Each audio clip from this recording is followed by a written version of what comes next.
Bonsoir, donc merci d'être là. On est ô combien content de vous recevoir à nouveau. J'ai l'impression de dire ça tous les 4 mois en ce moment, mais c'est sincère. Merci de revenir nous voir pour cette rencontre avec les 2 commissaires des 2 expositions jumelles sur Paris. C'est quand même un événement assez exceptionnel, encore plus exceptionnel par temps de Covid, puisque la simultanéité a failli ne pas avoir lieu.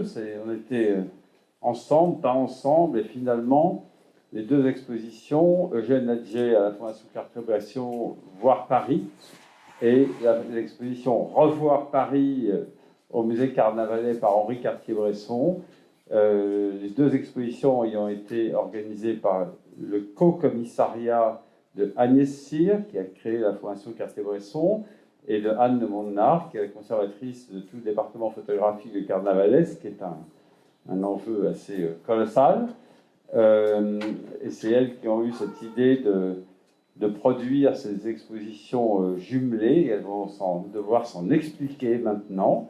Et vous aurez à la fin l'occasion également de poser un certain nombre de questions. Donc Agnès et Anne, comment ça s'est passé de travailler toutes les 2 ensemble? Parce qu'un commissaire d'exposition, c'est un tempérament, c'est un regard sur une œuvre. Et là, vous avez porté vos 2 regards sur 2 œuvres. Comment ça s'est passé?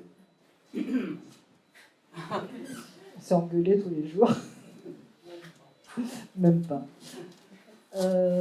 Non, mais je peux raconter qu'en fait, assez égoïstement, ce projet est parti d'une envie, vraiment une envie profonde que j'avais de pouvoir aller regarder avec attention les tirages dans les boîtes à Carnavalet. Et connaissant très bien Anne, je me suis adressée à elle en lui disant est-ce que c'est possible de voir des vrais adjets, de pouvoir les manipuler, les regarder, etc. Ce qu'elle a accueilli avec beaucoup de plaisir. Et puis en réfléchissant un peu, je me suis dit mais pourquoi pas faire une exposition? La Fondation a montré plein de grands maîtres de la photographie, mais pas encore adjets. Donc finalement, j'ai proposé cette idée à Anne, et puis on s'est rassemblés ensuite avec la direction de Carnavalet, avec François, pour voir si c'était possible. Et de là est née l'idée, mais puisque Adjet vient à la Fondation Cartier-Bresson, pourquoi ne ferait-on pas Henri Cartier-Bresson en même temps au musée Carnavalet pour sa réouverture? Le musée Carnavalet ayant été doté par Henri Cartier-Bresson d'une bonne collection. Donc là, je vais laisser la parole à Anne pour prendre le relais sur Cartier-Bresson. Oui, ben voilà, c'est le départ, c'était le projet de faire une exposition Adjet à partir des collections du musée Carnavalet. Et c'était difficile pour le musée Carnavalet d'envisager de se dessaisir comme ça de sa collection. Pourquoi? Non, c'était l'idée de valoriser Adjet en dehors du musée Carnavalet. Moi, cette idée m'a séduite tout de suite parce que ça permettait de proposer un autre regard sur Adjet, qui a été présenté plusieurs fois au musée Carnavalet, mais très souvent sous l'angle du sujet, du vieux Paris. Et là, la proposition d'Agnès de le montrer à la Fondation Cartier-Bresson, c'était vraiment l'occasion de s'intéresser au regard du photographe et de ne pas être simplement sur le sujet. Donc moi, j'ai trouvé que c'était une très belle idée de pouvoir délocaliser Adjet du musée Carnavalet pour qu'il puisse être à la Fondation et rejoindre ce panthéon de photographes qui ont été exposés ici. Et forcément, si voilà, on envisageait ce projet de prêter un certain nombre de tirages à la Fondation, et on a imaginé une collaboration avec cette exposition Cartier-Bresson au musée Carnavalet, en s'appuyant bien évidemment sur les tirages que Cartier-Bresson avait donnés au musée à l'issue d'une exposition en 1984 qui s'intitulait Paris à vue d'œil. Et l'idée, c'était de pouvoir travailler à partir des collections de la Fondation, qui sont très très riches, et de pouvoir mener un travail de recherche dans les collections et les archives qui n'avaient pas pu être menées pour l'exposition de Oui, parce que ce qu'il faut quand 1984. même préciser, c'est que dans les 2 expositions, et c'est la chance que l'on a, que ce soit Cartier-Bresson ou Adjet, ce sont des tirages originaux dans les 2 cas, qui datent du vivant des 2 photographes. Ce qui en fait un grand intérêt, c'est qu'on a vraiment le document. Oui, enfin, c'était Agnès, ce que tu dis, pas dans le micro, personne Non, n'entend. je disais que on ne montrerait pas des tirages non originaux d'Henri et d'Adjé. Tout le monde ne le sait pas. Non. Mais ce qui est intéressant, pour reprendre ce que disait Anne, c'est que depuis que la Fondation existe, depuis 2003, la recherche sur l'œuvre de Cartier-Bresson s'est énormément développée et Anne a marqué une étape de plus dans toutes ses recherches. Grâce au fait que Cartier-Bresson a gardé beaucoup de choses qu'il ne voulait pas montrer de son vivant aux gens qui s'intéressaient à son œuvre. Il faisait un choix photo, il faisait faire la scénographie par Delpire ou le livre par Delpire, et puis c'est tout. Et tout ce qu'il gardait sous son lit pour donner à la Fondation, c'était pour plus tard. Il a légué à la Fondation une correspondance très très riche où on peut moduler tout ce qu'il y a dans ces légendes, et puis des archives de presse, de journaux. Anne va vous raconter, elle a réussi à trouver des choses qu'on n'avait jamais vues, des publications qu'on n'avait jamais vues, des séries photographiques qu'on n'avait jamais vues, qu'il avait contenues pour la Fondation. Donc ça change les perspectives d'une exposition faite avant son décès et après. Mais pour en revenir à Adjet, avant que Anne nous parle de Cartier-Bresson, pour enchaîner sur ce que Anne disait à l'instant, quand vous dites c'est un choix différent, et c'est-à-dire que sur Adjet, on a compris que vous avez abandonné les thématiques, les sujets, vous n'avez pas été exhaustif sur tous les arrondissements, nécessairement, ce n'était pas une préoccupation, mais c'est-à-dire que comme Cartier-Bresson, vous avez regardé les photos à l'envers pour voir si elles avaient une géométrie. Comment vous êtes-vous accordé, déjà soi-même, c'est difficile de faire un choix tellement, il y a de photos d'Adjet, d'en sélectionner un peu plus d'une centaine. Comment vous êtes-vous accordé sur celles qui étaient photographiquement les plus intéressantes? Puisque, si je comprends bien, c'est ça le propos. Et oui, alors c'est vrai que c'était un peu une gageure et ça nous a pris du temps puisque la collection du musée Carnavalet est vraiment très très vaste, puisque le musée conserve plus de 9000 tirages d'Adjet. Et avec Agnès, on a entrepris de tous les regarder. Donc ça nous a pris... Je confirme. Et il fallait les trouver. Alors, moi, c'est vrai que j'étais au musée depuis quelques années à peine, donc ça a été aussi l'occasion de prendre la mesure de la collection, parce qu'en fait, les tirages d'Adjet, ils sont répertoriés, inventoriés, mais ils ne sont pas tous conservés au même endroit, puisqu'ils proviennent de différents ensembles. Donc c'est vrai que ça a pris du temps d'ouvrir toutes les boîtes. Il y avait des boîtes où il n'y avait que des Adjet, donc ça c'était bien pratique pour les regarder. Mais il y avait des boîtes où il y avait des Adjet qui étaient mélangés à plein d'autres choses. Donc en fait, quand on dit qu'on a regardé 9000 Adjet, on a regardé bien plus de photographies que ces 9000 tirages. Le choix, la question du choix, donc.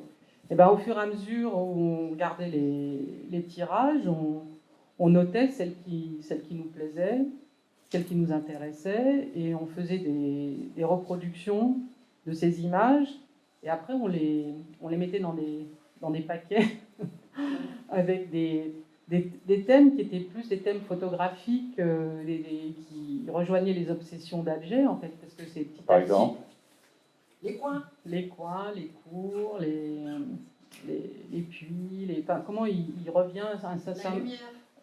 sur des sujets. Oui, et puis on a été saisi par effectivement un certain nombre d'images qui montraient tout un travail sur la lumière qui était assez peu mis en valeur, je pense, auparavant, et ces images-là nous intéressaient particulièrement, donc on les cherchait avidement, et dès qu'on en trouvait, on était très contents. Et puis on s'est aperçu aussi que dans la collection du musée Carnavalet, il y avait un type de tirage qui était assez absent des autres collections, qui sont des tirages qui sont faits à la fin de sa vie sur un papier aluminé mat, qui donne un autre aspect aux photographies et leur donne, je trouve, un caractère plus moderne. Et donc là, dès qu'on trouvait ce genre de tirage, on cherchait aussi à les mettre de côté. Et donc, au fur et à mesure, on a consulté ces 9000 tirages, on a fait nos petits paquets, nos reproductions, et après, il a fallu affiner, sélectionner. Et pour Cartier-Bresson, ça a été le même processus? Comme sur Adjet, ce qui était aussi très compliqué, c'est que ce sont des tirages extrêmement fragiles, bien plus que ceux de Cartier-Bresson, et qu'on n'avait pas une pile comme ça avec les 300 qu'on avait retenus. Les tirages repartaient chacun dans leur boîte. Et parfois, il y en avait 2 ou 3 exemplaires à Carnavalet. Donc c'était assez compliqué de se rappeler laquelle était peut-être la meilleure épreuve si on choisissait cette photo. C'était une gymnastique mentale assez complexe. Et finalement, comme dans chaque exposition, on réduit, on réduit, on réduit. À la fin, il y en a 200. On les garde sous le coude, on avance, on réfléchit, puis on réduit encore. Mais si je veux même être un peu provocatrice, en ce qui me concerne, Paris, je m'en fichais complètement. Il aurait photographié Marseille, ça aurait été pareil. Jamais cherché à savoir où c'était, qu'est-ce que ça représentait, quelle était la fontaine. C'est un petit peu ce que disait Anne en disant c'était bien de le sortir de Carnavalet, qui est un musée de l'histoire de Paris, puisque ici, c'était pas ça qu'on cherchait, c'était vraiment l'aspect photographique, l'aspect poétique de l'œuvre. C'est quand même une œuvre qui, je trouve... Enfin, moi, ça m'a ébloui de les regarder comme ça pendant une année, et j'espère que ce plaisir de voir, c'est ça qu'on transmet dans l'exposition. Oui, ça c'était aussi compte tenu de l'importance qu'Adjet a eue sur les photographes. C'était surtout ça que je pensais qu'on voulait rendre sensible dans la sélection aussi qu'on a faite. Et on a construit donc cette sélection nous a permis d'aller vers le livre dans un premier temps et vers l'exposition aussi dans son accrochage, puisque le livre et l'exposition dans leur déroulé sont finalement assez proches. Donc si vous avez vu l'exposition, c'est un parti pris qui est quand même un peu particulier, puisqu'on c'est absolument pas chronologique ni thématique. C'est vraiment une déambulation sensible dans l'œuvre d'Adjet. Donc c'est sûr qu'au début du parcours, on a plutôt mis les photographies faites au début et à la fin, celles faites à la fin. Mais on a plutôt privilégié des ensembles d'images qui témoignent des obsessions d'Adjet pour certains motifs ou pour certaines façons de les traiter, en fait. Et quels sont ces motifs? S'il est possible de les décrire verbalistes. Oui, bah c'est ce qu'on disait tout à l'heure, c'est une obsession pour ces cours étroites, ou les charrettes qui s'y trouvent, ou les vieux puits qu'il va chercher au fond des cours. Une obsession pour les coins qu'on lit aussi dans les photos et puis dans les légendes des photographies. Ce travail sur les effets d'ombre et de lumière. Le goût pour les perspectives aussi, les vues en perspective de rue. Et puis une attention très forte pour les arbres qu'il a photographiés tout au long de sa vie, et puis c'est des images qui deviennent beaucoup plus lyriques à la fin de sa vie, avec des effets atmosphériques aussi qu'il finit par noter dans ses légendes, et ça c'est des choses qui sont complètement absents au début de l'œuvre. Sur les dernières images des péniches sur la Seine, il y a écrit brouillard, ou il y a d'autres images où on a vu temps de pluie. Et ça, c'est des choses qui arrivent vraiment sur la fin de la production d'Adjet. Quel a été le processus pour Cartier-Bresson alors? Parce qu'il y a la même chose. Vous êtes parti de 9000 photos également. Tu parles au micro, s'il te plaît. Je ne sais pas combien il y en a. Tu as une idée? Je ne sais pas combien il y en a. Mais en fait, on ne s'est pas dit, voilà, il y a les 80 photos qui sont à Carnavalet, ou les 80, je ne sais pas combien. À Carnavalet, il y en a 100, presque 140. Voilà, on les avait en tête, mais on ne s'est pas dit, on prend ces 140-là et on ne touche pas au reste. On est reparti de zéro en sachant qu'il y avait ces 140-là, mais comme nous, on a, depuis qu'il les a donnés à Carnavalet, récupéré énormément de tirages qu'il nous a donné, des tirages originaux, anciens, des choses qu'il n'y avait pas à l'époque, qui n'étaient pas accessibles, on est reparti de zéro et on a fait exactement le même travail. Et puis après que le choix a été fait, on s'est dit, est-ce qu'on prend celui-là ou celui de Carnavalet, celui-là ou celui de Carnavalet. Et au final, il y en a combien, Anne, de Carnavalet dans l'expo?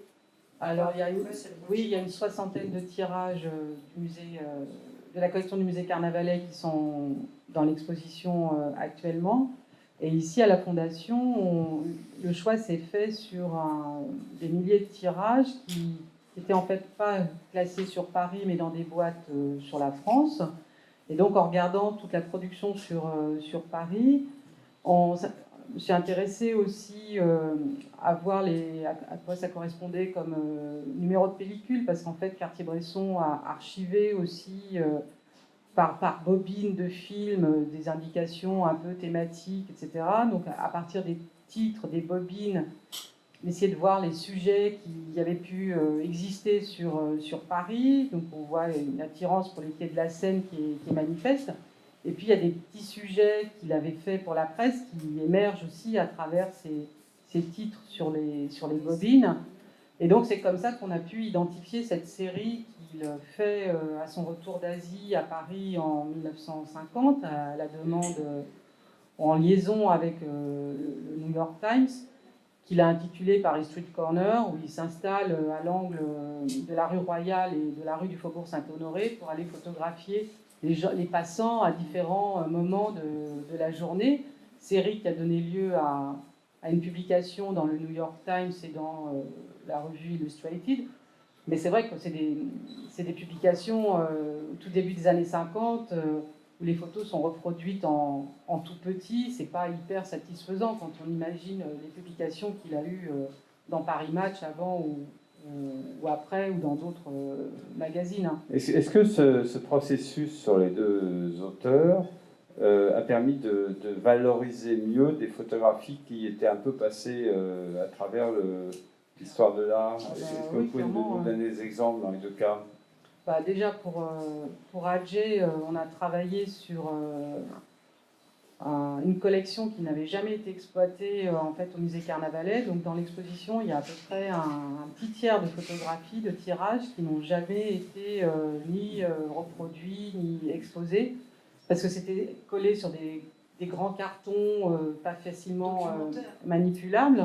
Et donc, c'était un espèce de gisement. Tout le monde, on savait qu'il était là, mais il avait été très peu exploré. Et dedans, il y a des tirages vraiment d'une grande qualité, avec des densités qu'on n'a pas l'habitude de voir. Donc ça, c'était la première découverte intéressante. Et sur Cartier-Bresson, voilà, il y a cette série Paris Street Corner. Et puis, il y a l'image de l'affiche aussi à Agnès. Quand on l'a... Elle est derrière nous. L'image voilà, qui existe, c'est un tirage qui existe ici à la Fondation. Il y en a pas d'autres, mais ça fait partie des voilà, quand on a regardé tous les tirages qui existaient sur Paris, celle-là fait partie devant les actuels Bouffes du Nord. Sauter oui, ce qu'on a aimé dans cette image, c'est qu'elle n'était absolument pas carte postale, c'était plutôt les quartiers un peu périphériques. C'est une photo très peu connue d'Henri, mais qui est très bressonienne, vraiment très bien composée avec les gens qui structurent l'image. Et cette photo, on a un tirage 18-24, c'est tout. On n'a pas de grand tirage, on n'a que ça. Comme on n'a pas le droit de tirer et pas le droit d'exploiter des choses qu'il n'a pas choisies, on se contente de ce qu'on a, mais bon, on était très content de la trouver. Mais c'est vrai qu'il y a aussi d'autres images, comme les séries dont parle Anne, au bord des quais de la Seine, le Paris Street Corner. Là-dedans, il y a pas mal d'images qui ont été très peu exposées. Et ce qu'on n'a pas dit par rapport à Henri, et sur le début, ce qu'on n'a pas dit par rapport à Henri, c'est que Henri Cartier-Bresson, il habitait Paris. Donc Paris, c'est un peu le creux de sa production dans le monde entier. C'est-à-dire, il revenait à Paris entre deux reportages, il repartait, il revenait, il repartait. Ce qui fait que parfois, il se lavait un peu les yeux en étant parti 2 ou 3 années en Asie ou une année au Mexique ou des choses comme ça. Mais c'est vrai que il l'a dit lui-même, c'est très difficile de photographier un lieu où on habite. Mais finalement... c'est l'inverse d'Adjé, donc de ce point de vue-là. Oui, tout à fait. Oui. Adjé a beaucoup voyagé? Jamais. Enfin, avant d'être photographe, il a voyagé comme comédien théâtre ambulant. Après, on lui connaît quelques incursions à Rouen, où quand au début il travaillait, il est allé à faire des photographies à Amiens, dans l'Oise, etc. Mais après, à partir du moment où il décide de travailler sur Paris et sur le vieux Paris, à partir de 1897-98, Paris est son sujet principal, qu'il occupe complètement. Alors, Paris, mais aussi la périphérie quand même, qui mène de front, et l'Île-de-France aussi. Ce qu'on appelait la zone à l'époque, qui est le périphérique aujourd'hui, parce qu'il n'est pas tellement au-delà du périphérique. Si, il a travaillé sur toute l'Île-de-France, mais c'est vrai que dans l'exposition, et la collection du musée Carnavalet est forcément concentrée sur Paris. Et on a... Donc oui, pour quand même être... donner une image de l'œuvre qui ne soit pas non plus trop tronquée, en fait, on a rajouté juste 2 images prises à la fin de sa vie dans le parc de Sceaux. C'est sa dernière série, qui ont été empruntées au musée de l'Île-de-France. Et puis on a emprunté dans la collection Roger Théron 2 tirages de sa série sur les prostituées, série qui est également absente du musée Carnavalet. L'idée, voilà, c'était de...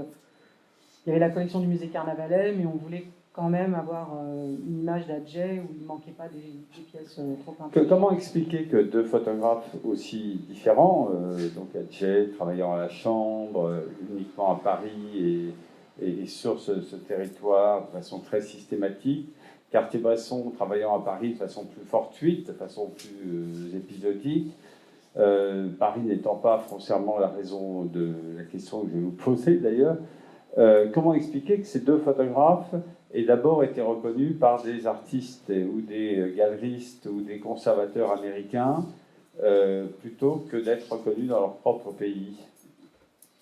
C'est des raisons historiques. Non, ce sont des raisons historiques, en tout cas très clairement en ce qui concerne Cartier-Bresson. Il faisait son service militaire tout près d'Ermenonville, où il allait le week-end et où il rencontrait toute une bande d'Américains, dont Julien Lévy, qui est le premier galeriste qu'il a exposé aux États-Unis en 1933, qui était le galeriste du surréalisme. Julien Lévy expose donc Cartier-Bresson en 1933 et en 1935, mais Julien Lévy, à Paris, montre à Henri Cartier-Bresson des tirages d'Adjay. C'est comme ça qu'il les voit la première fois, puisque Adjay n'exposait pas dans les galeries, il vendait ses photos à des gens qui avaient besoin de reproduction pour peindre. Donc dans ce cas-là, c'est assez clair, et je pense que ce monsieur Julien Lévy a été quelqu'un d'extrêmement visionnaire, et je pense qu'il y a certainement d'autres choses à ajouter par rapport à Adjay. C'est surréaliste. C'est pas Julien Lévy qui a fait percer Adjay. Si, aussi, en fait. On vous parlait toujours de Bérénice Abbott, de Man Ray. Alors, Julien Lévy expose Adjay aux États-Unis quand il crée sa galerie à côté. Avant, enfin, dans les mêmes années. Dans les années 30. Dans les années 30. Et c'est vrai que après la mort d'Adjay, donc c'est Bérénice Abbott, l'histoire est connue, qui, assistante de Man Ray, a réalisé des portraits d'Adjay, veut les lui montrer, et elle va chez lui, et en fait, elle apprend qu'il est décédé, donc elle cherche à rencontrer son exécuteur testamentaire, André Calmette, et le persuade qu'elle veut qu'il faut absolument qu'il lui vende le fonds d'atelier parce qu'elle va s'occuper de la valorisation de ce travail. Donc Calmette accepte de lui vendre le fonds, mais elle l'achète grâce à l'argent de Julien Lévy. Et donc les deux vont s'occuper de valoriser Adjay aux États-Unis de façon différente. Julien Lévy à travers la galerie, sans vendre beaucoup de tirages, donc il en a conservé beaucoup dans sa collection. Donc ça finit aussi dans des collections américaines quand Julien Lévy s'est dessaisi de sa collection ou après sa mort. Mais les deux ont décidé, et puis Bérénice Abbott, elle a fait des portfolios, des retirages, et le premier livre sur Adjay.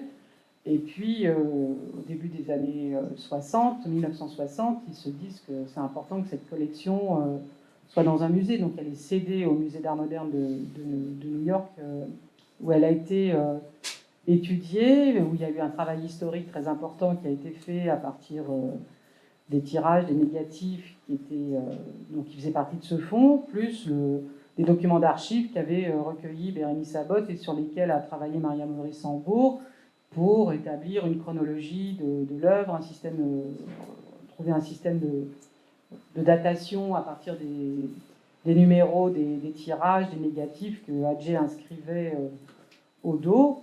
Et donc la valorisation d'Adjay, elle a vraiment démarré aux États-Unis parce que les institutions parisiennes avaient acheté énormément de tirages à Adjay de son vivant, mais pour remplir des besoins documentaire. D'où le mélange avec les autres photographes dans le fond Carnaval. Oui, voilà, dans ce qui s'appelle la partie du fond topographique, donc où les photographies sont classées par rue. par quartier, par rue. Et donc, Mais alors, là, il faut que vous nous aidiez, parce que quand on visite l'exposition, et moi j'adore aller derrière les visiteurs, écouter un peu les commentaires. Il y a des amis qui me commentent l'exposition après l'avoir vue ici, je n'étais pas là. Tout le monde est fan de retrouver la Bièvre. Chacun se dit ah c'est extraordinaire, on retrouve la Bièvre, on n'imagine pas. Chacun cherche son quartier, celui de ses aïeuls, ne le trouve pas nécessairement parce que je veux dire le temps a passé et que les choses ont changé. Comment vous pouvez nous aider, visiteurs, à se départir de cette nostalgie, de du sujet et de la nostalgie du sujet pour regarder l'image? C'est quoi le truc?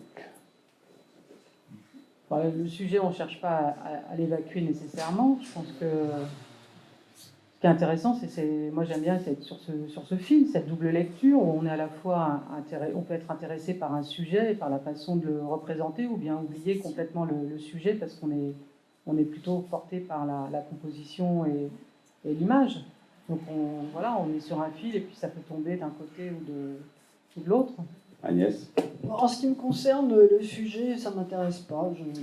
Je regarde jamais de quoi il s'agit. Tu n'aurais pas pu être conservatrice à Carnaval?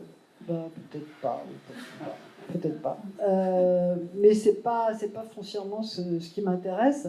Ce qui m'intéresse, c'est comment le tirage me parle. Le tirage aussi, c'est une notion très importante parce que il y a pas mal d'images. Normalement, dans notre dos, il y a une projection pendant l'exposition des petits métiers d'Adjé, parce que ces tirages sont tellement fragiles qu'il y en a beaucoup qui se sont effacés. Et donc, quand on a choisi pour l'exposition, ces photos des petits métiers sont formidables, mais elles ne sont pas exposables parce que la qualité du tirage n'est plus bonne. Donc, on les a projetées. Donc, quand le choix qui est fait, et ça, tout le monde, tous les spécialistes disent, mais vous avez fait un choix d'une qualité quand même étonnante. Pour moi, ça joue beaucoup. Et puis, par exemple, j'ai noté une phrase de Jean Leroy en 62 qui me plaît beaucoup à propos d'Adjé. Les becs de gaz ont une âme quand le photographe en a une à leur donner. Voilà, moi c'est comme ça que je regarde. Je me laisse impressionner par ce que je vois et après éventuellement je vais regarder quelle est la légende. Évidemment, quand c'est le 79 ou des archives, on regarde, mais voilà, c'est pas... Ça, vous le trouvez dans la vitrine là-bas, le 79 des archives. C'était un pressing. Oui, c'est un pressing. Le pressing a traversé la rue maintenant, mais il y a toujours un pressing. Mais en même temps, j'ai envie de dire qu'on n'a peut-être jamais autant envie de s'intéresser à un sujet qui est représenté dans une image que quand l'image est elle-même bien composée, qu'elle invite à regarder. Et ça, c'est une expérience que j'ai pu faire en regardant quantité de photographies dites documentaires, d'architecture. Et en fait, les photographies, il y a plein de photographies, on n'a pas envie de les regarder. Et paradoxalement, on parle de photographie documentaire, et en fait, on les regarde que si on a une vraie raison de les regarder, parce qu'on cherche déjà une information sur tel ou tel endroit. Et là, c'est le contraire, en fait. C'est la composition qui, tout d'un coup, fait qu'on va s'intéresser à un sujet dans lequel on serait passé, parce qu'on ne voit rien, sinon. Henri Cartier-Bresson adorait qualifier les gens qui travaillent dans la photo en disant « il a ou il n'a pas un œil ». Et c'était très radical quand c'était définitif. Il pouvait y avoir des gens très prestigieux du métier, ils disaient « il a un œil, il n'a pas un œil », c'était quelque chose de le regard. Mais quand même, ça s'éduque le regard, j'imagine. Comment expliquer l'influence énorme de deux photographes aussi différents que Cartier-Bresson et que de Eugène Adjette? Jusqu'à aujourd'hui, je vois la moitié de la salle d'une génération, la moitié d'une autre génération. C'est drôle d'ailleurs, parce que c'est le même côté. Et c'est le privilège d'être ici, on voit des trucs. Mais comment expliquer, et d'ailleurs dans toutes les fois où je suis allé voir les visiteurs, il y avait des visiteurs de toute génération pour Eugène Adjette. Mais là, je parle des photographes. Comment expliquer que des photographes se sont si nombreux reconnus dans une généalogie, je ne sais pas si on peut utiliser ce terme, soit Cartier-Bresson, soit Adjette, soit les deux, mais l'ont revendiqué. Pourquoi ce pouvoir d'influence aussi énorme de ces deux personnages? Ça fait partie des interrogations, comment dire, Moi, c'est ce qui m'a toujours marqué en parlant d'Adjé, c'était la réaction des photographes par rapport au travail d'Adjé. D'un côté, on pouvait lire des textes universitaires qui parlaient de photographie frontale. Alors, ils avaient dit, ils ont en tête que les photographies pardon, le nom m'échappe, là, des heurtoirs, des heurtoirs et des choses comme ça. Et puis, Raymond Depardon, que vous allez pouvoir écouter dans 2 jours, il me disait « Oh, Anne, t'as vu cette image, c'est incroyable le grand angle qu'il a utilisé. » Moi, je lui disais « Alors là, Oui, il parle beaucoup matos, vraiment. Non, mais c'est pas entre la vue frontale et le grand angle, je me dis « Oula, on parle pas de la même chose. » Et je me dis, en fait, les gens ne voient pas la même chose. Et je me disais que les photographes voient dans Adjé des choses que peut-être les autres ne voient pas. Après, je pense que ce photographe qui, pendant 30 ans, cherche à cerner un seul sujet et sans en chercher un autre et cherche à l'épuiser, ça a quelque chose de fascinant aussi. Il y a une détermination, une obsession qui fascine. C'était un des premiers conceptuels. Bon, je pense non, je pense qu'il a fait ça, que ça répondait à ses obsessions, c'était son moyen de vivre, enfin ça répond à plein de choses chez Adjé, puis comme il n'a rien écrit, de toute façon on peut broder tout ce qu'on veut. On peut raconter tout ce qu'on veut. Enfin, la seule chose qu'on sait, c'est que quand il cherche à vendre sa collection de négatifs à la fin de sa vie, il y tient énormément et qu'il est quand même très très soulagé qu'elle soit achetée par le service des Beaux-Arts par l'État français. Bon, c'est un grand soulagement. Donc Il a conscience d'avoir une œuvre. Oui, d'avoir accompli quelque chose qui a une valeur. Il ne parle pas d'une œuvre, hein, jamais. Non. Micro. Non, il ne parle pas d'une œuvre, il parle d'un ensemble de documents, je ne sais pas quel est le mot exact. Mais le mot œuvre, le mot artiste, tout ça, il n'utilise pas. Henri non plus d'ailleurs. Mais je pense que Adjé est quelqu'un qui intéresse énormément même les très jeunes générations de photographes, par son côté aussi, l'aspect assez vide souvent des images, quoique si on regarde bien, on voit qu'il y a pas mal de monde dans les coins, ou des fantômes flous, ou des choses comme ça. Mais c'est assez séduisant pour toute une génération de photographes qui a été intéressée par l'école de Düsseldorf, par exemple, et qui travaille à la chambre. Donc ça, c'est un modèle, moi je comprends très bien que ça les intéresse, parce qu'à la fois c'est des petits tirages, 18-24, très soignés, beaucoup de poésie, il n'y a aucune froideur, et en même temps il y a cette modernité qui n'existe nulle part. Cartier-Bresson, c'est plus difficile d'avoir envie de le copier aujourd'hui, parce que c'est une photographie de rue, à la période où il la faisait.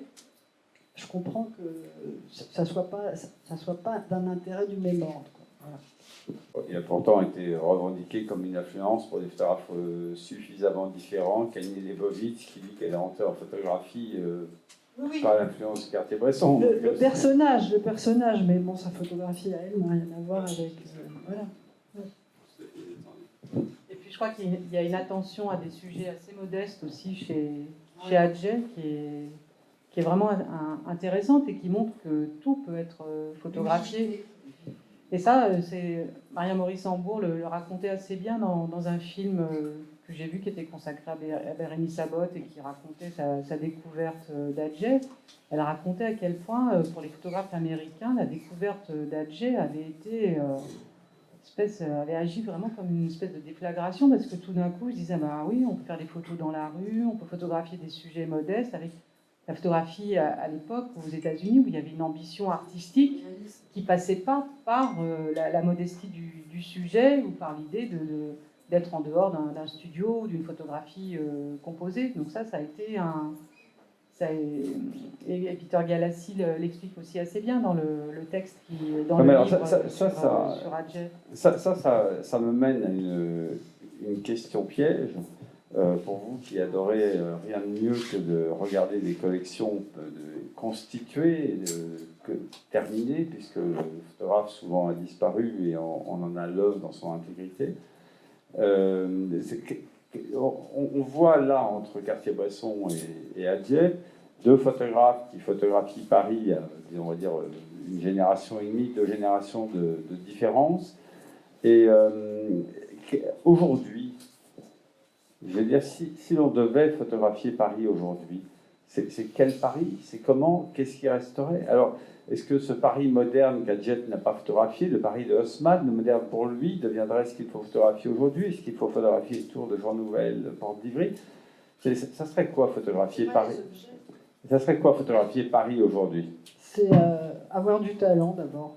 Et ça m'est égal ce qu'il photographie. Je ne pense pas qu'il faille faire le Paris moderne, le Paris vieux. Il faut avoir du talent, quelque chose à dire, une expression. Et c'est pas facile parce que Paris a été beaucoup photographié, comme New York. Hein, c'est un autre sujet qui a été un peu rabattu. Mais avant tout, c'est la façon de regarder et le talent. Pour moi, il n'y a pas d'autre raison. Anne? C'est un vaste sujet. Hein. Oui, Oui, ça, c'est la question du regard qui compte. Parce que les missions photographiques que donnent toutes les villes, tous les départements, toutes les régions depuis la mission photographique de la DATAR. Maintenant, c'est les grands DADA. Il y a peut-être que Paris qui a échappé, puisque ça a été fait sur la banlieue. Curieusement, photographier Paris aujourd'hui, y a-t-il des références à regarder importantes? Ça me fait gros yeux, il y en a une que j'ai oubliée ou... Non. Les commandes, là, il y a des commandes actuelles qui sont sur le Grand Paris, mais qui incluent Paris aussi. C'est pas juste autour. Paris en fait partie. Là, les commandes du CNAP et des ateliers Médicis. La curiosité des photographes semble aller beaucoup vers l'extérieur. Oui. Après, les sujets sont immenses, quoi. Enfin, oui, c'est plutôt la qualité du regard qui va compter. Hein. Mais puis il y a des photos qu'on fait plus aujourd'hui aussi. Avec toute la question du droit à l'image, je pense qu'il y avait des photographies que faisait Cartier-Bresson, ça s'est un peu évanoui à partir des années 90 déjà. Est-ce que le travail documentaire, néanmoins, si on a le droit de l'aborder un instant, est un travail qui est une ressource pour toutes sortes de choses? J'ai juste un exemple très récent que nous, on a vécu ici à la Fondation Cartier-Bresson. Je ne sais pas si vous avez trouvé facilement le chemin la première fois, mais il n'y a pas d'enseigne dehors. Ça fait 1 an et demi qu'on essaye de mettre une enseigne sur la façade. Il y avait avant une enseigne Renault qui était là depuis bien longtemps, mais remplacer une énorme enseigne Renault par une enseigne Fondation avec Cartier-Bresson, c'est la croix et la bannière. On nous l'a fait changer, on nous l'a fait déplacer, on nous l'a fait éclairer autrement. Enfin, c'est un casse-tête pas possible. Alors quand on regarde les photos de Adjet, on voit que Paris était couvert d'enseignes. C'est même assez intéressant graphiquement. Ça fait partie d'une construction. Ça fait partie d'une construction du paysage. Pardon? Non, Agnès dit elles sont toutes à Carnavalet. Les enseignes, oui. Mais pas toutes, mais c'est vrai qu'on a 2 belles salles. Non, mais ma question est est-ce qu'aujourd'hui, l'histoire vue à travers des photographes est une ressource utilisée par des gens qui doivent planifier l'aspect de Paris, l'urbanisme, son aspect esthétique? Est-ce qu'à votre connaissance, ça se fait ou pas? C'est difficile de savoir ce qu'utilisent les gens aujourd'hui, parce qu'avant, pour regarder les photographies, les gens venaient voir les tirages originaux dans les institutions. Aujourd'hui, les photographies anciennes, hein, je parle. Après, il y a les livres, et puis avec maintenant, comme l'essentiel, beaucoup est accessible en ligne sur Internet, c'est très difficile de connaître l'utilisation qui est faite des photographies. Bien, merci beaucoup pour ces deux expositions que nous avons eu la chance de visiter. Évidemment, même si ce n'est pas le sujet qui est le plus important parfois, c'est le ressenti. Qu'est-ce que vous pensez de cette série sur Paris? Parce que, mine de rien, on est quand même attiré par le sujet. Et est-ce qu'il ne manquerait pas au moins un 3e photographe qui a fait Haussmann, avant, après, on ne rappelle plus son nom, pour ceux qui sont attirés, et voir cette continuité, par exemple. Puisqu'on a eu la chance que la photo démarre vers, on va dire, 130, 140, avec un regard différent. Et la deuxième remarque que vous avez déjà commencé à faire, et qui est limitée, qui est due visiblement à la technique, c'est que les rues sont vides, ou presque, mais c'est aussi dû à la limite des techniques de l'époque. Et ça, comme vous avez dit, ça peut attirer, ça attire, le vide attire en quelque sorte. C'est le vide des rues d'Adjé, c'est à la fois la technique, oui, un temps de pause qui est long et qui fait qu'on a aussi quelques jolis fantômes dans ces images. Mais il y a un autre élément, c'est qu'il n'y a pas de voiture. Hein. Et les voitures, ça occupe quand même pas mal de place dans les rues de Paris. Il manque les gens chez Adjé. En fait, les gens, il y a des rues vides, mais les gens, on en a trouvé, ça on a oublié de le dire. C'est ce qui nous a aussi, ça faisait partie des thèmes qui nous intéressaient avec Agnès au début. C'est que des gens, il y en avait, alors ils ne sont pas très grands, mais il y en a pas mal dans les images d'Adjé.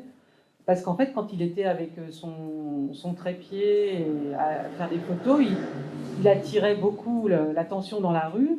Et donc, on voit des gens qui sont aux fenêtres ou des gens sur le pas de la porte qui sont là vraiment en train de le regarder faire. Et puis, quand on disait toutes ces informations qu'on cherche sur Adjé, parce qu'il n'a pas laissé beaucoup d'informations, je ne pouvais pas m'empêcher de me dire, mais tous ces gens qui l'ont vu travailler, qui nous ont rien transmis. En fait, il y a si vous regardez de façon attentive, il y a quand même des personnages dans les photographies d'Adjé. Excusez-moi, quand on regarde les premiers films sur Paris et les photos d'Adjé même à la fin, parce que c'est quand même contemporain, il y a une différence de densité de population qui est gigantesque. Ah oui, c'est sûr qu'il est. C'est ça qui est aussi. C'est sûr qu'il opère à des moments où, pour avoir la rue, on est soit le matin et c'est un choix, c'est un regard.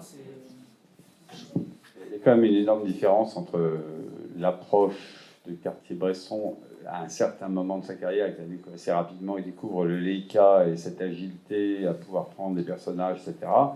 Là où Adjé, pour avoir une qualité photographique avec des films plus lents, une époque où l'image nécessitait un trépied, on n'avait pas la possibilité d'être aussi agile face à des situations.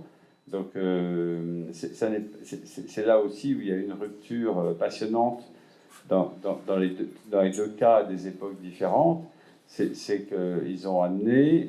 Parce que la photographie c'est toujours nourri de la technique qui n'a cessé d'évoluer. Tous les 10 ans, il y a une révolution en photographie, depuis l'invention de la photo, que ce soit les films, les instantanés, le format, etc. Le numérique, maintenant, on n'en parle pas suffisamment.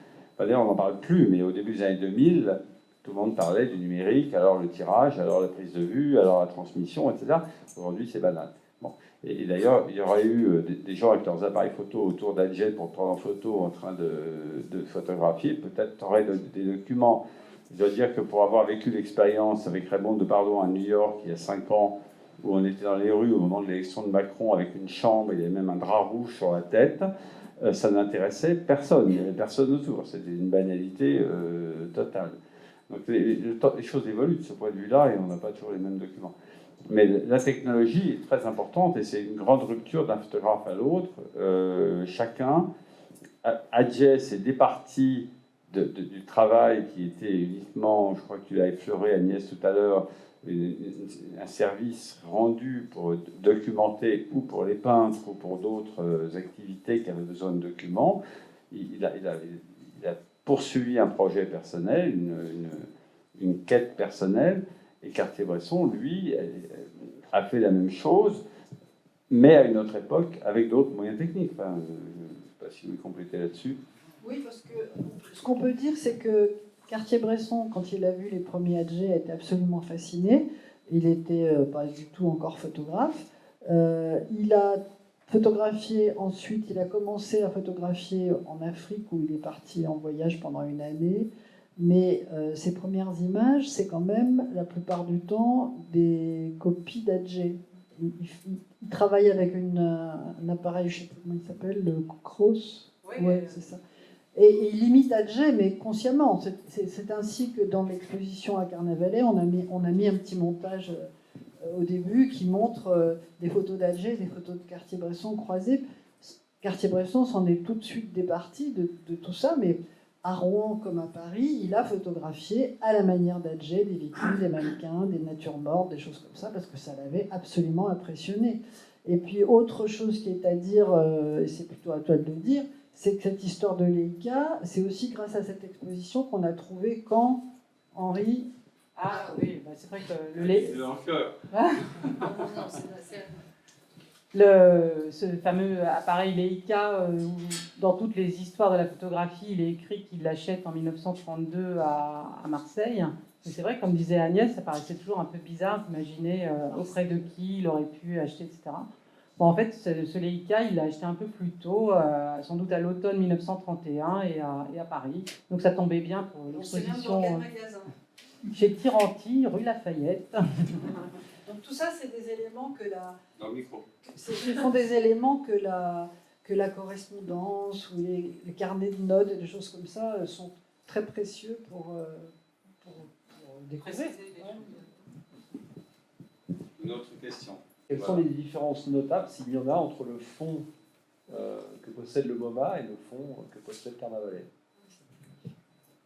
Dans la collection Adjet, Oui.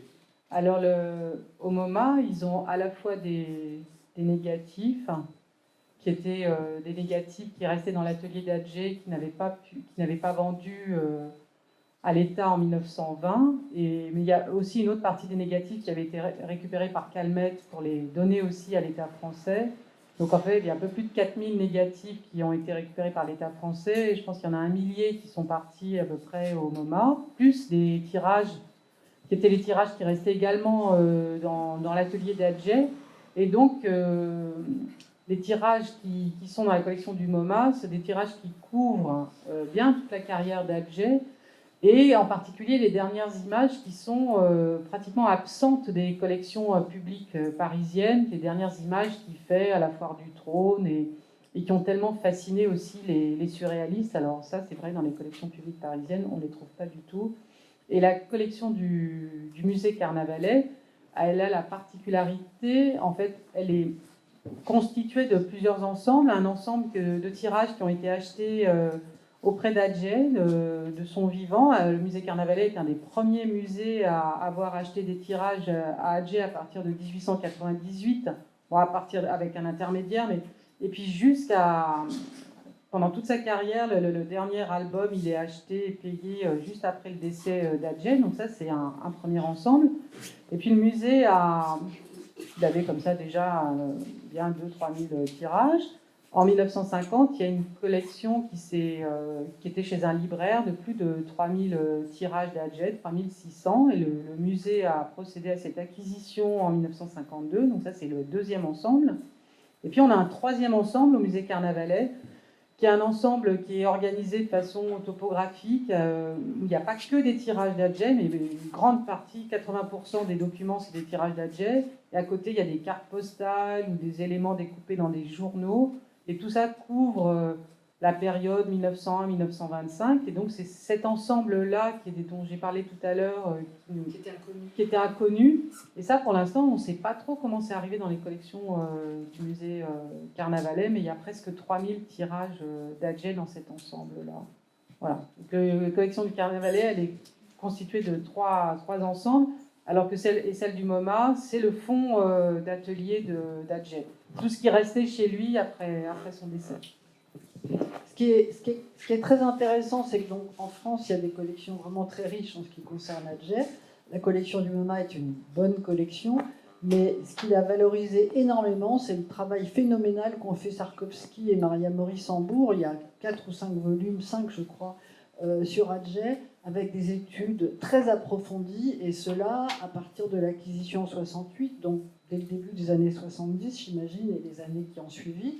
Et c'est en cela que les États-Unis étaient bien en avance sur l'Europe, sur l'étude, l'histoire de l'art, l'histoire du médium photographique, enfin, de donner la possibilité à un conservateur de travailler si longtemps sur une œuvre et d'apporter des choses définitives sur l'œuvre. C'est bien plus tard que c'est arrivé en France.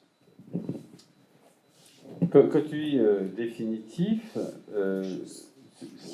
réfléchissez si vous avez encore des questions à poser, parce qu'on va arriver bientôt à la fin. Moi, j'en ai 2 là.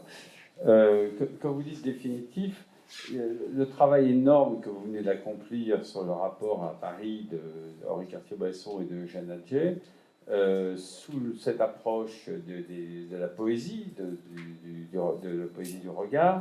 Est-ce que vous pensez que, parce que comme Anne de Vauvenard disait au début, ce n'est pas la première exposition d'Adjet, ce n'est pas la première exposition dans les quartiers Bresson, mais là, vous y avez mis une énergie, un temps assez considérable, vous êtes mis à deux.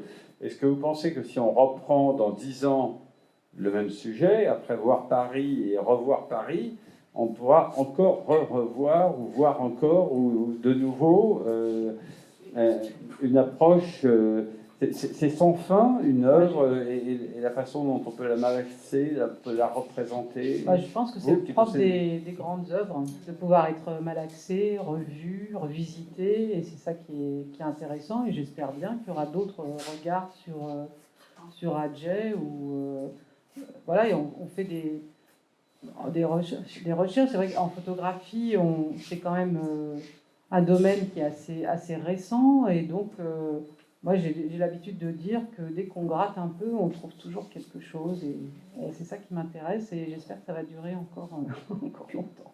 Agnès, tu as déjà des regrets sur ce que vous auriez pu faire autrement? Tu as déjà des pistes sur comment vous pourriez faire autrement? Non, j'ai pas de regrets, j'ai pas de pistes. Ça a été déjà assez compliqué, puis cette expo devait avoir lieu en novembre, donc tout a été décalé petit à petit, et donc toute l'énergie. L'histoire ne retiendra pas ça. Intellectuelle aussi. Non, mais bon, moi je me suis pas repenchée sur les archives et sur ce qu'on aurait pu faire au lieu d'eux. Non, ce que je crois, c'est qu'effectivement, d'abord, les yeux des gens qui regardent, les yeux et le cerveau des gens qui regardent comptent énormément. Donc, comme tout à l'heure, je parlais des becs de gaz, si on leur donne une âme, c'est pareil. Si on donne une âme à un tirage que nous, on n'a pas choisi parce qu'il plaît à un autre, voilà, l'autre va le mettre au mur, et peut-être cette photo va être époustouflante, et nous, on ne l'aura pas choisi. Je pense que ça, c'est effectivement le propre des grandes œuvres, auxquelles on peut fouiller et ressortir des choses. Et le terme définitif que j'employais, c'était pas définitif du point de vue des choix, c'était plutôt définitif au sens scientifique du terme, comme maintenant on sait où est-ce qu'il a acheté son Leica, et donc c'est intéressant parce que les mois d'avant ça peut pas être ça, les mois d'après ça doit être ça, etc. Donc c'est des choses comme ça, mais le goût évolue, donc il y a des images qui ont été choisies par exemple dans Vive la France, à l'époque, un des ouvrages de Cartier-Bresson qui est sorti en 69 à peu près, je crois 69, qu'on ne publierait plus maintenant, et qu'il a choisi lui, à l'époque, quoi. Ça change. Et de ce point de vue-là, ce sera ma dernière question, et peut-être après une dernière question du public, parce qu'on arrive au terme de cette rencontre, mais est-ce que vous pouvez nous dire 2 mots sur l'approche que vous avez eue des 2 catalogues, et notamment de la façon dont ils sont imprimés, dans les photos où ils sont représentés, et ce en quoi vous avez aussi là-dessus prêté une attention particulière? Pour Adjet, c'était le premier sur lequel on a travaillé. Ce qui paraissait important par rapport à tout ce qui existait déjà, de pouvoir reproduire les tirages dans leur colorimétrie, c'est-à-dire en couleur, en quadri, et puis de s'intéresser à l'ensemble de... Il faut expliquer un peu ça. Oui, parce que souvent Adjet, il est reproduit en noir et blanc, et en mettant juste un espèce de jus coloré, et tous les tirages, quel que soit leur aspect d'origine, dans le livre, ont tous la même teinte, un peu bistre. Et là, dans l'exposition, vous voyez qu'il y a des tirages qui sont plus gris, d'autres plus rouges, d'autres plus jaunes, etc.